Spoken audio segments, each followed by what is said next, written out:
ជំរាបសួរ welcome back ចាអញ្ចឹងលើកនេះខ្ញុំយកនៅទស្សនភាពធ្វើដំណើរតាមផ្លូវនៅឆ្នាំថ្មីនឹងទេហើយក៏បានផុតរំលងខែដែរចាវីដេអូនេះគឺខ្ញុំថតនៅខែ2ជាងនៅខែ2ហ្នឹងគឺរដូវរងារដូវ winter ហ្នឹងគឺអត់ទាន់បញ្ចប់ទេប៉ុន្តែវានឹងបញ្ចប់នៅថ្ងៃចានៅដើមខែដូចជាក្នុងកំឡុងខែ3ចាអញ្ចឹងវានៅក្នុង winter ចាអញ្ចឹងឆ្នាំហ្នឹង winter នៅក្នុងរដ្ឋរបស់ខ្ញុំនៅតំបន់របស់ខ្ញុំណាគឺដូចថារយៈពេលយូរដល់រហូតដល់ខែ2នឹងមានប្រើធ្លាក់ហើយនៅតិចពេលខ្លះទៅក៏អាកាសធាតុវាចាដូចប្រែប្រួលម្ដងក្តៅម្ដងជាម្ដងរៀងវមតិចទៅអញ្ចឹងពេលខ្លះទៅខ្ញុំអាចពាក់កៅអៅនៅថាល្មមមិនចេញទៅក្រាស់ពេកទេចាអញ្ចឹងយើងមកនិយាយពីរូបភាពនឹងវិញអញ្ចឹងរូបភាពនេះគឺថ្ងៃពួកខ្ញុំធ្វើដំណើរទៅលេងម៉នៅឯសេរីខ្ជូហើយក៏មានប្រើធ្លាក់មកជាបណ្ដាដែរប៉ុន្តែប្រើធ្លាក់ហ្នឹងវាមិនមែនធ្លាក់រហូតដល់មកទេគឺថាធ្លាក់មួយកណាត់ដែរដូចថាបើប្រហែលជាបាន10ម៉ាយ10ម៉ាយអញ្ចឹងគឺ snow ធ្លាក់អញ្ចឹងហើយរយៈពេលប្រហែលជាមកទស្សនជាងទៅក៏ជប់វិញទៅអញ្ចឹងអាកាសធាតុនៅរដ្ឋខ្ញុំនៅកន្លែងខ្ញុំរស់នៅហ្នឹងអាកាសធាតុប្រែប្រួលរហូតដូចថា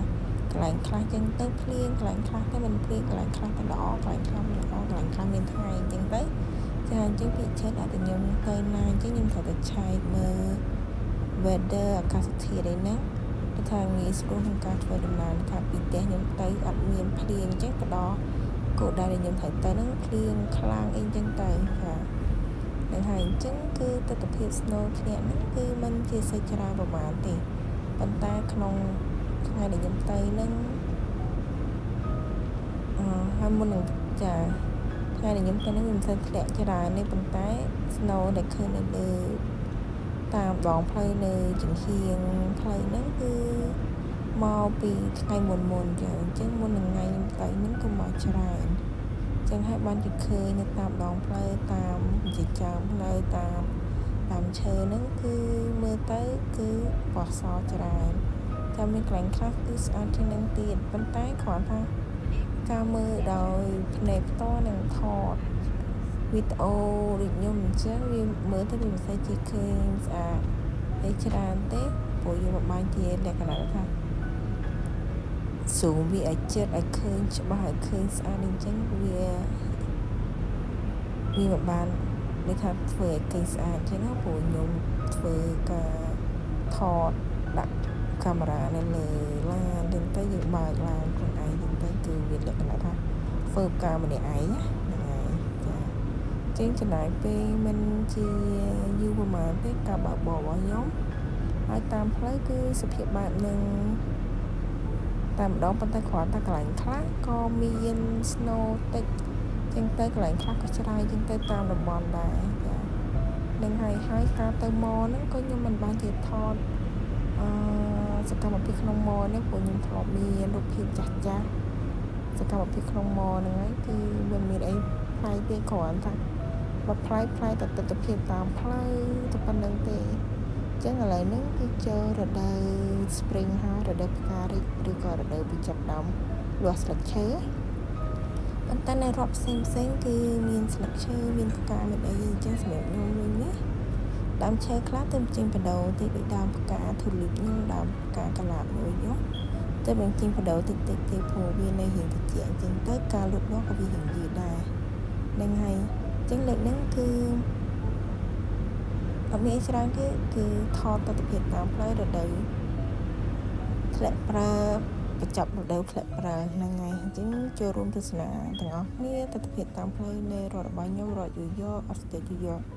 ហើយនឹងមានការអធិប្បាយអីបន្តទៀតតាមនឹងចាបើសិនជា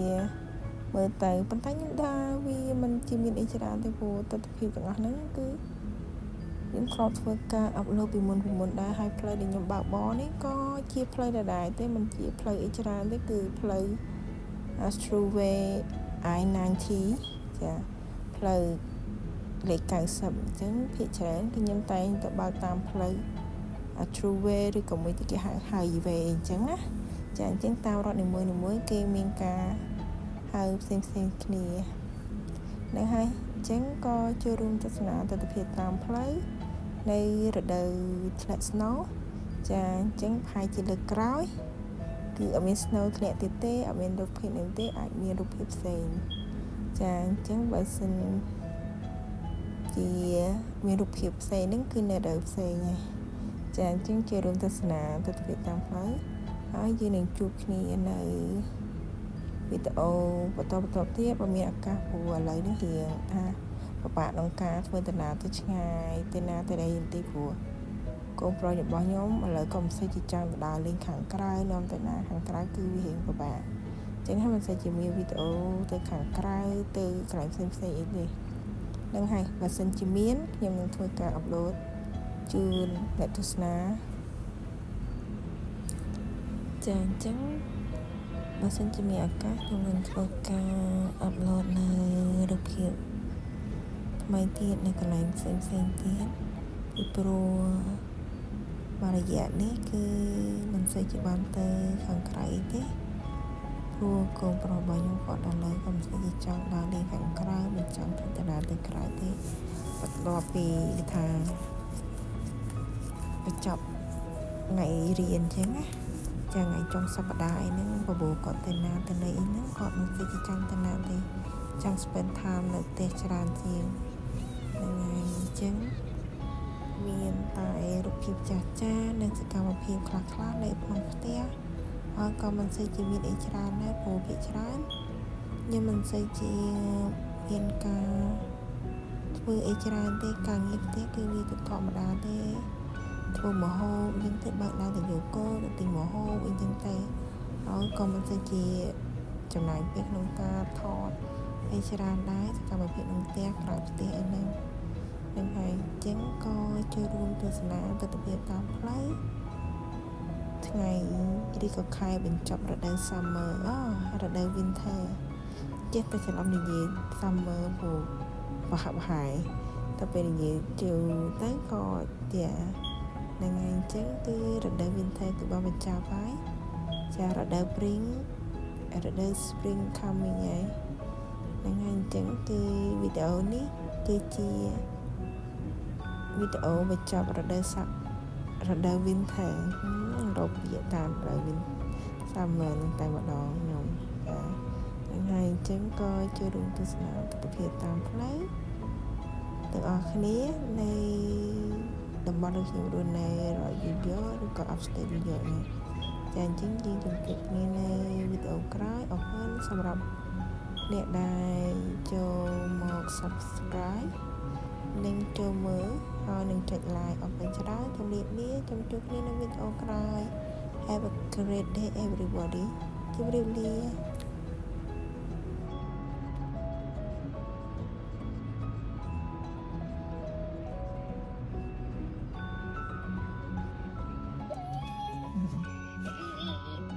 មកដល់ហើយមកដល់ដងគ្នាមកលេងមកម្ដងចាំចូលមកក្នុងវីដេអូខ្លះនេះនឹងមិនได้ច្រើនដូចទេយេ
tê hai